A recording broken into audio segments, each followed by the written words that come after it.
عمیر صاحب یہ جو تنقید کر رہے ہیں بٹ صاحب دیکھیں اس میں وزن ہے کہ آپ لوگ پروسیس کا حصہ بھی رہے تو کمیٹی میں بیٹھ جاتے اور جو بھی آپ کی فرسٹ چوائس ہوتی ہے اپنا موقف رکھتے وہاں پہ. دیکھیں نارمل کورس ہوتے تو چیزیں اسی طرح چلتی جیسے آپ کہہ رہے ہیں، مگر دیکھیں بنیادی اعتراض پی ٹی آئی کا کیا ہے.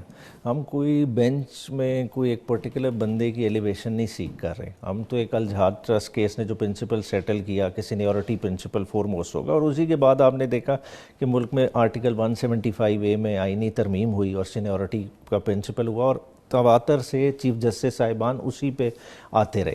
اب فلور آف دا ہاؤس پہ بھی ہم نے امینڈمنٹ کی مخالفت کی، ہم نے اس کے مخالفت میں ووٹ دیے. تو آج ہم جب ایک پروسیس جس کو ہم کہہ رہے ہیں کہ ہم چیلنج کرنے جا رہے ہیں، ہم لائرز باڈیز کے جو انہوں نے کال دیا اس کو بیک کر رہے ہیں، تو ہم اس حصے میں اس پروسیس میں بیٹھ کے تو امپلائڈلی پھر سب چیزوں کو ایگری کر جاتے. تو پھر کس طرح سے بعد میں کہتے کہ جی ہم اس چیز سے ایگری نہیں کرتے. تو میرے خیال سے ویسے کچھ لائرز باڈیز نے تو ویلکم کیا، وہ بھی نہیں دینے چاہیے تھے، وہ انہوں نے جلد بازی کی. اسی لیے تو دیکھیں پولیٹیکل کمیٹی کا رد عمل آیا اور اسی رات انہوں نے فیصلہ کیا کہ ہم پارٹیسپیٹ نہیں کریں گے. ویسے کچھ لائر باڈیز نے تو ویلکم بھی کیا ہے. میں سنتا تھا وہ بالکل آپ کو جیسا لائرس کی پالیٹکس کا پتہ ہے کہ لائرس پالیٹکس ڈیوائیڈڈ ہوتی ہے، مگر جب براڈر ایشوز آتے ہیں نا تو ادھر جنرل لائر کی آواز کیری کرتی ہے. اور جنرل لائر نے دیکھیں پروفیشنلی ابھی دیکھیں گے، میں یہ نہیں کہہ رہا یاجا افریدی صاحب ایلیویٹ ہو گئے، ڈیزگنیٹ ہو گئے، ٹھیک ہے، وہ آئیں گے، انہیں اس طرح سے پرابلمس کا احساس تب ہوگا کہ دیکھیں انہوں نے چیف جسٹس آف پاکستان کو ایک ونگز کلپ کر کے بٹھایا.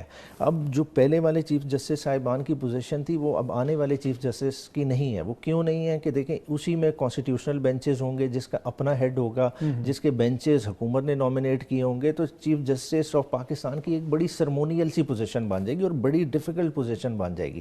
آپ ڈسپنسیشن آف جسٹس کی بات کر رہے ہیں، دیکھیں اگر چھوٹے لیول پہ چلے جائیں، براڈر ایشوز کو بھول جائیں، دیکھیں جورسڈکشن کے اتنے زیادہ ادھر مسئلے بن جائیں گے کہ ہر ایشو میں ایک طرف سے وکیل کہے گا اس میں آئینی مسئلہ ہے، جس وکیل نے کیس آرگیو نہیں کرنا ہوگا وہ کہے گا نہیں شرارت سے کہہ دے گا یہ تو آئینی مسئلہ. پھر عدالت پہلے مین کیس کو نہیں ڈیسائیڈ کرے گی، اس چیز کو ڈیسائیڈ کرے، پھر اس کی اپیل کدھر جائے گی. مطلب یہ عجیب و غریب معاملہ بن جائے گا. پھر ایون ہائی کورٹ کے لیول پہ دیکھ لیں، ہماری ریٹیں آتی ہیں، ریٹوں میں سے ہمیں ایک انٹرا کورٹ اپیل کا ایکٹ ہے، لا ریفارمز ایکٹ ہے جو انٹرا کورٹ اپیل دیتا ہے، 2 ججز پہ جاتا ہے. اب جب آئینی بینچز بن جائیں گے تو وہ ICA کی پروویژن ہی ریڈنڈنٹ ہو جائے گی.